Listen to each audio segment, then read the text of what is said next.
Assalamualaikum Bu Us. Bolehkah saya meminta waktunya?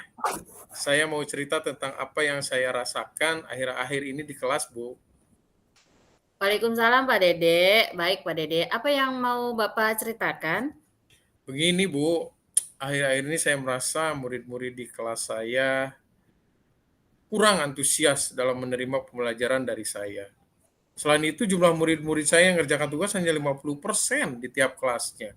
Itu bagaimana ya? Jadi menurut Pak Dede, apa yang Bapak harapkan dari obrolan kita hari ini nih Pak? Ya, saya mengharapkan solusi atas permasalahan saya tentang antusiasme murid-murid yang saya ajar itu, Bu. Oke. Menurut Pak Dede, hal apa saja yang membuat murid-murid Bapak itu kurang antusias dalam pembelajaran bersama Pak Dede? Kalau saya ingat kembali ya, Bu, hal yang menyebabkan murid-murid saya kurang antusias adalah mungkin yang pertama, saya rasa pembelajaran saya sepertinya sedikit membosankan. Terlalu monoton, saya selalu dominan untuk berbicara, bercerita ya kayak ceramah lah gitu. Bercerita di depan murid-murid saya. Kemudian yang kedua, saya tidak memberikan kesempatan buat murid untuk berpendapat atau aktif berbicara pada pembelajaran saya, Bu. Oh begitu Pak. Kira-kira apa saja yang dapat membuat murid Bapak itu antusias dalam pembelajaran Bapak? Menurut saya nih Bu, murid-murid pasti menginginkan pembelajaran yang asik, tidak monoton, dan tidak membosankan. Wah, saya sependapat dengan Pak Dede nih. Lalu menurut pendapat, Pak Dede, apa saja yang bisa membuat murid-murid itu asik dan tidak membosankan pada saat pembelajaran Bapak? Ya, menurut saya pembelajaran yang harus berpusat pada murid, Bu. Murid diminta untuk aktif dalam pembelajaran, kemudian adanya ice breaking ataupun games supaya pembelajarannya lebih menarik gitulah ya. Ya. Lalu Pak Dede nih, mengenai tugas yang diberikan kepada murid-murid Bapak tuh ya, apa penyebabnya sehingga kurang antusias dalam pengumpulan tugas? Bisa jadi mungkin karena tugas saya terlalu banyak, Bu. Dan banyak soal latihan tanpa saya memberikan sumber belajar yang beragam dan mengasihkan. Jadi mungkin anak saking banyaknya ya akhirnya jadi nggak mengerjakan gitu, Bu. Ya, kalau boleh tahu Pak, Bapak menggunakan sumber belajar apa saja di kelas?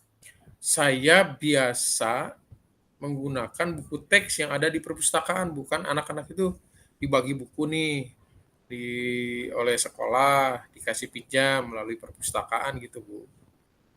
Oh ya, berarti sumber belajar selain buku teks kira-kira, tidak ada lagi gitu, Pak?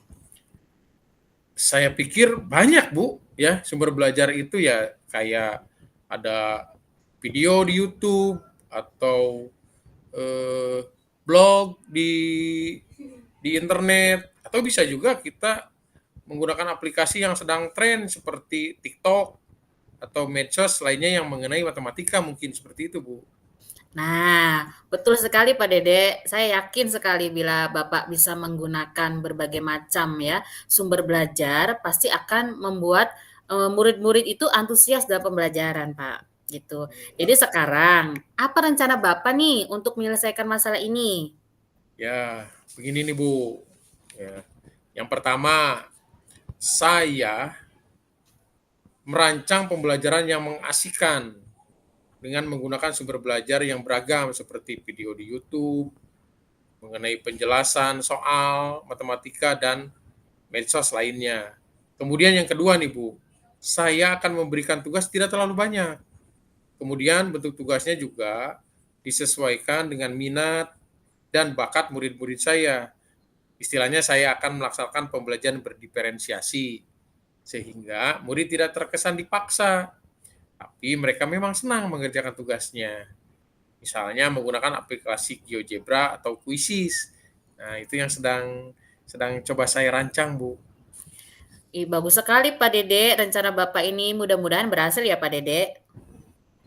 Iya, Nah, Bu. sekarang apa komitmen Bapak nih terhadap rencana Bapak ini? Saya berkomitmen untuk selalu membuat rencana pembelajaran yang mengasihkan dengan menggunakan banyak sumber belajar untuk eksplorasi materi sehingga murid-murid saya dapat menjalankan tugas ya secara merdeka dengan istilah kan yang sedang ngetren nih merdeka belajar dan saya juga akan membuat murid-murid saya senang dalam kegiatan eksplorasi materi tanpa ada unsur paksaan. Nah, saya serahkan pemilihan sumber belajar pada murid-murid saya. Jadi mereka bolehlah memilih sumber belajar yang menarik bagi mereka gitu, Bu. Wah, bagus sekali Pak Dede. Saya sangat mendukung. Mudah-mudahan semua berjalan dengan lancar dan sesuai harapan ya, Pak.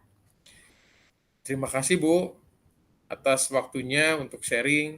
Mudah-mudahan kita semua bisa menjadi guru yang selalu dirindukan oleh murid-murid kita ya.